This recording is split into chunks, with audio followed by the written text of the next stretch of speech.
જય શ્રી કૃષ્ણ, જય માતાજી મિત્રો, કેમ મજામાં ને?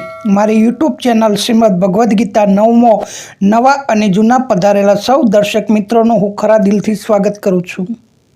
મિત્રો, હવેથી આપણે મારી ચેનલમાં દર રવિવારે સનાતન ધર્મનો એકમાત્ર શ્રેષ્ઠ અને વિશ્વના દરેક માનવ માત્રનું કલ્યાણ કરનાર, ઉત્થાન ઈચ્છનાર માનવ માત્રનો ચારેય પુરુષાર્થ ધર્મ, અર્થ, કામ અને મોક્ષ પૂર્ણ કરનાર અને સ્વયં ભગવાનના શ્રીમુખેથી નીકળેલી વાણી ગીતા ગ્રંથ અને એમાં તેના એકથી 18 અધ્યાય અને 1 થી 700 શ્લોકોનો દરેક શ્લોકનો સત્સંગ શાયદ યુટ્યુબ ઉપર પહેલીવાર. અને મિત્રો, હવેથી દર ગુરુવારે સનાતન ધર્મના વર્ષમાં આવનારા પર્વો જેવું તે બેસતું વર્ષ, ઉત્તરાયણ, શિવરાત્રિ, હોળી, ગુરુ પૂનમ, જન્માષ્ટમી, નવરાત્રિ, દિવાળી જેવા પર્વોની જાણી અજાણી માહિતી, શાસ્ત્ર સંમત માહિતી સરળ ભાષામાં અને સાંસ્કૃતિક ચિહ્નો, સનાતન ધર્મના તિલક, સ્વસ્તિક, કળશ, ઓમકાર જેવા નવ આધ્યાત્મિક અને વૈજ્ઞાનિક દૃષ્ટિકોણ સાથે. તો મિત્રો, મારો આશય ફક્ત શ્રીમદ ભગવદ્ ગીતા અને સનાતન ધર્મની સાચી માહિતી ઘર ઘર સુધી પહોંચાડવાની છે.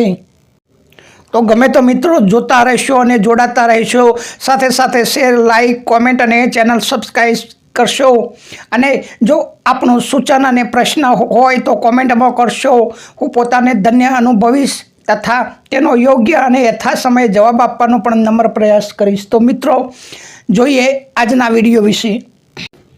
મિત્રો, સર્વને મહાશિવરાત્રિ પર્વની ખૂબ ખૂબ વધાઈઓ. તો મિત્રો, જાણો છો મહાશિવરાત્રિ અને શ્રાવણ માસ એટલે કે ભગવાન શિવનો મોટામાં મોટો તહેવાર. મોટા ભાગના જનસમુદાય શિવમય બની જાય છે. દરેક જગ્યાએ હર હર મહાદેવ, બમ બમ ભોલે, જય ગિરનારી આવા જય ઘોષ આપણને સવાર સોજ વારંવાર સંભળાતા રહેશે. તો મિત્રો, આપ શાયદ જ જાણતા હશો કે શિવરાત્રિ દર માસની વધી તેરસે પણ શિવરાત્રિ જ ગણાય છે. પરંતુ મિત્રો, વર્ષમાં એક જ વાર મહાશિવરાત્રિ મહામાસની વધ તેરસે આવે છે, જે શિવ ભક્તો માટે ખાસ હોય છે. તે દિવસે આખો દિવસ ઉપવાસ કરી રાત્રે 4 પ્રહરની પૂજા અને આખી રાતનું જાગરણ કરવામાં આવે છે. તે આપ સૌ જાણો છો. તો મિત્રો, આપ નહીં જાણતા હોય કે આવી મહારાત્રિઓ વર્ષમાં 4 આવે છે, જે સનાતન શાસ્ત્રોમાં ઉલ્લેખ મળી આવે છે કે મહાવદ તેરસ એટલે કે આપણી આ શિવરાત્રિ, બીજી ફાગણ સુદ પૂનમ એટલે કે હોળીને દારૂણ રાત્રિ કહે છે, ત્રીજી શ્રાવણ વદ આઠમ એટલે કે જન્માષ્ટમી અને ચોથી આસો વદ ચૌદશ જેને કાળી ચૌદશ એટલે કે કાલાષ્ટમી કહે છે. મિત્રો, આ 4 રાત્રિએ જ્યોતિષ શાસ્ત્ર અનુસાર ઘણા બધા ગ્રહોનું મિલન સહયોગી સાથે થાય છે. આવી 4 રાત્રિએ ખાસ થતો હોય છે, જેનાથી સામાન્ય રાત્રિ કરતાં આ રાત્રિએ કરાતું ધર્મ કાર્ય, જપ, તપ, દાન, ધર્મ, સ્નાન વગેરેનું મહત્વ વિશેષ હોય છે. દાખલા તરીકે સામાન્ય રાત્રિએ 1 માળા જપ કરતાં 108 નામ જપનું ફળ મળે છે, જ્યારે આ 4 મહારાત્રિઓમાંથી એક રાત્રિ 1 માળા જપનું ફળ હજારો ગણોની સંખ્યામાં મળે છે. જેથી જપાનુષ્ઠાન કરનાર વ્યક્તિ ને આ વાતની ખબર હોય છે કે જેટલા અક્ષરનો મંત્ર હોય તેટલા લાખ મંત્ર જપ અને તેનો 10મો ભાગ જપનો હોમ હવન કરવાનું શાસ્ત્રમાં વિધાન છે. તો મિત્રો, લાખો જપ કરતા મંત્રના અક્ષરો ઉપર આપ જાણો છો કે કેટલા દિવસ પૂરું થાય. પરંતુ આ 4 મહારાત્રિમાંથી એક રાત્રિએ ઓછી સંખ્યામાં જપ કરતાં પણ હજારો ગણું ફળ મળે છે. ખાસ ગ્રહ નક્ષત્રોના પ્રભાવથી જલ્દી સિદ્ધ થાય છે અને વધુ શક્તિશાળી બની જાય છે. તેથી જ સમજુ સાધકો, દેવી ભક્તો, શિવ ભક્તો, કૃષ્ણ ભક્તો, તાંત્રિકો આવી રાત્રિ પસંદ કરે છે, જેથી તેમનું કાર્ય એક જ રાત્રિમાં પૂરું થઈ જાય. હવે મિત્રો, જોઈએ આ શિવરાત્રિએ 4 પ્રહરની શિવ પૂજાનો સમય કે પ્રથમ પહોરની પૂજા 6:33થી શરૂ થાય છે, બીજા પ્રહરની પૂજા 9:34થી શરૂ થાય છે, ત્રીજા પ્રહરની પૂજા 12:37થી શરૂ થાય છે અને ચોથી પૂજા ચોથા પ્રહરની 3:38 પૂરી થાય છે. અને મધ્યાહન પૂજા એટલે કે જેને નિષિદ્ધ કાળ કહે છે, તે 12:13થી શરૂ થઈ 1 વાગ્યા સુધીનો છે. તો ભાવિ ભક્તોને નમ્ર વિનંતી કે યથા સમય પૂજન, અર્ચન, ધ્યાન, જપ, તપ કરી શિવરાત્રિ વ્રત કરવા વિનંતી. તો મિત્રો, આ બધા જ દેવદેવીનું પૂજન ફક્ત મૂર્તિમાં જ થાય છે, પરંતુ જ્યારે દેવાધિદેવ મહાદેવનું પૂજન મૂર્તિ અને લિંગ બંનેમાં થાય છે. કારણ કે મિત્રો, મહાદેવ શિવ સાકાર રૂપે મૂર્તિ રૂપે અને નિરાકાર રૂપે લિંગ સ્વરૂપે આમ બંને રૂપે ભક્તોમાં પૂજાય છે. તો મિત્રો શિવજીની લિંગ પૂજા પણ 100 પ્રકારે થાય છે. એક સ્વયંભૂલિંગ જે પૃથ્વી ભેદીને આપોઆપ પ્રગટ થાય અને આની પર પૂજા કરવાથી સ્વયં જ્ઞાન પ્રગટ થાય છે. બીજી બિંદુલિંગ કે સોના કે ચોદીના પતરામાં ભૂમિ ઉપર કે વેદી ઉપર બનાવીને ઓમકાર કોતરી પ્રાણ પ્રતિષ્ઠા કરેલ. ત્રીજી લિંગ સ્થાપિત લિંગ જે કોઈ પણ દેવી દેવતા કે કોઈ પણ ઋષિ મુનિઓએ પોતાના પર્સનલ પૂજા અર્ચના માટે પ્રાણ પ્રતિષ્ઠા કરાવેલી લિંગને સ્થાનિક લિંગ અથવા પુરાતન લિંગ પણ કહે છે. ચોથી કે ચરલિંગ કે જે ફરતી રહે, એટલે રાજા ધનવાન લોકો દ્વારા પણ પોતાના સ્વ ઉપયોગ માટે બ્રાહ્મણો દ્વારા પૂજા પ્રાણ પ્રતિષ્ઠા કરાવેલ લિંગ ને પ્રાકૃતિક લિંગ પણ કહે છે. પાંચમી ગુરુલિંગ કે ગુરુનું પૂજન પણ લિંગ પૂજન જ મનાય છે. અને છઠ્ઠી પાર્થિક લિંગ કે લોકોના સમૂહ દ્વારા બ્રાહ્મણો પાસે કરાવેલ મંદિરમાં પ્રાણ પ્રતિષ્ઠા લિંગને પાર્થિવ લિંગ કહે છે. હવે મિત્રો જોઈએ શિવપુરાણના ઉલ્લેખ પ્રમાણે કે જાતિ આધારિત બ્રાહ્મણને રસલિંગ, ક્ષત્રિયો માટે બાણલિંગ, વૈશ્યો માટે સોનાનું લિંગ અને શૂદ્રો માટે શિલાનું લિંગ વપરાય છે.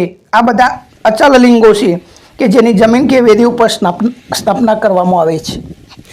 પરંતુ મિત્રો આ સિવાયની જે ચલલિંગ ગણાય છે તેમાં સ્ફટિક લિંગ, બાણલિંગ, પારદલિંગ અને માટીનું લિંગ આ ચલલિંગ કહેવાય છે.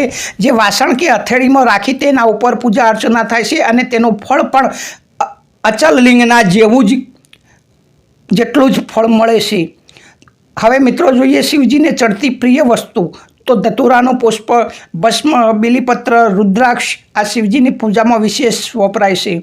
શિવજીનું પૂજન ષોડશોપચારે પણ થાય છે કે આવાહન, આસન, અર્ધ, પાદ, આચમન, અભંગ, સ્નાન, વસ્ત્ર, ગંધ, પુષ્પ, દીપ, નૈવેદ્ય, આરતી, પાનબીડું, નમસ્કાર અને વિસર્જન. તો મિત્રો શિવજીની પૂજા ઉગતા સૂર્ય સમયે પણ થાય છે, મધ્યાહન સમયે પણ થાય છે, આથમતા સૂર્ય પણ થાય છે અને અર્ધરાત્રિએ થાય છે. એટલે કે 4 સંધ્યા વખતે પણ શિવજીની પૂજા થાય છે. મિત્રો હવે જોઈએ પ્રદક્ષિણાના નિયમ કે દરેક દેવની પ્રદક્ષિણાના અલગ અલગ પ્રકારો હોય છે કે કેટલા વખત કરવી જોઈએ. પરંતુ શિવજીની પ્રદક્ષિણા અડધી જ થાય છે કારણ કે તેમનું લિંગ ઓળંગાતું નથી, તેનાથી દોષ લાગે છે. માટે શિવજીની પ્રદક્ષિણા અડધી જ થાય છે. હવે શિવજીના પ્રસાદની વાત કરીએ કે શિવજી ઉપર ચડાવેલ સ્થાપિત શિવલિંગ ઉપર ચડાવેલ કોઈ પણ પ્રસાદ ભક્તો આરોગી શકતા નથી કારણ કે તે ચંડ ભૈરવના હકનું હોય છે. બીજો કોઈ વાપરી ના શકે, તેને દોષ લાગે છે. પરંતુ મિત્રો જે ચલલિંગ ગણાવી સ્ફટિક લિંગ, બાણલિંગ, પારદલિંગ, માટીલિંગ ઉપર ચડાવેલી વસ્તુ પણ ભક્તો આરોગી શકે છે. અને બીજું કે જે શિવલિંગોને ટચ ના થઈ હોય, જે અડી ના હોય એ વસ્તુ પણ ભક્તો વાપરી શકે છે, તેમાં દોષ નથી લાગતો. હવે મિત્રો જોઈએ શિવજીને ભસ્મ પ્રિય છે તો ભસ્મના પ્રકારો: એક ચૂલાની રાખ, બીજી વેદાગ્નિની રાખ અને ત્રીજી શિવજનિત રાખ જે શિવ અઘોરીઓ ખાસ પ્રયોગથી બનાવીને રાખે છે. આનું માથા ઉપર તિલક પણ કરે છે અને આખા શરીરે પણ ચોળે છે, જેના કારણે ઠંડી, ગરમી અને જીવજંતુથી રક્ષણ મળે છે. હવે મિત્રો રુદ્રાક્ષની વાત તો રુદ્રાક્ષ 1 થી 24 મુખી સુધીના આવે છે જે શિવ તુલ્ય જ ગણાય છે. જાતિ અનુસાર પણ રુદ્રાક્ષ હોય છે કે બ્રાહ્મણ માટે ધોળા, ક્ષત્રિય માટે લાલ, વૈશ્ય માટે પીળા અને શૂદ્ર માટે કાળા રુદ્રાક્ષ પહેરવા યોગ્ય છે, જેવું શિવ પુરાણમાં વિધાન છે. રુદ્રાક્ષ અને ભસ્મ ધારણ કરવાથી અકાળ મૃત્યુ પણ ટળે છે. અને બીલીપત્ર તો બીલીપત્ર જેટલા પણ તમારી ઈચ્છા થાય એટલા ચડાવી શકો, તેનું પણ ફળ મળે છે. અને છેલ્લી ભોંગ કે જે અનેક લોકો જનસમુદાયમાં કહેવા છે કે શિવજીને ભોંગ પ્રિય છે, પણ વાસ્તવમાં ભોંગ નહીં પરંતુ તેમનું ભવન ભોંગ કાર્ય, મતલબ કે સૃષ્ટિના પ્રલયનું કાર્ય શિવજીનું હોય છે. જે શિવજીનું દ્વારા પ્રલય થાય છે તેને ભવન ભોંગ કહેવાય છે, જેને આપણે ભોગ શબ્દના ખોટા અર્થ સાથે અર્થઘટિત કર્યું છે. અને હવે મિત્રો શિવ વિશે તો હું શું બોલી શકું, પરંતુ એક જ લીટીમાં કે સત્યમ શિવમ સુંદરમ, કે જે સત્ય છે કે અવિનાશી છે, જે શિવ છે એટલે કે કલ્યાણકારી છે, અને જે સુંદર છે એટલે કે નયન રમ્ય છે, કે મન અને આત્માને જે પ્રિય છે એને સુંદર કહેવાય છે. તો મિત્રો હવે વિડીયોનો સમાપન કરીએ. દર ગુરુવારે સનાતન ધર્મના પર્વો વિશ્વની માહિતી મુકાશે, અને દર રવિવારે આપણો શ્રીમદ ભગવદ્ ગીતાનો શ્લોકનો સત્સંગ ચાલુ રહેશે. તો મિત્રો જોતા રહો ને જોડાતા રહો. ફરીથી મળીશું આવતા રવિવારે અથવા આવતા ગુરુવારે. તો સૌને જય માતાજી, જય શ્રી કૃષ્ણ, હર હર મહાદેવ.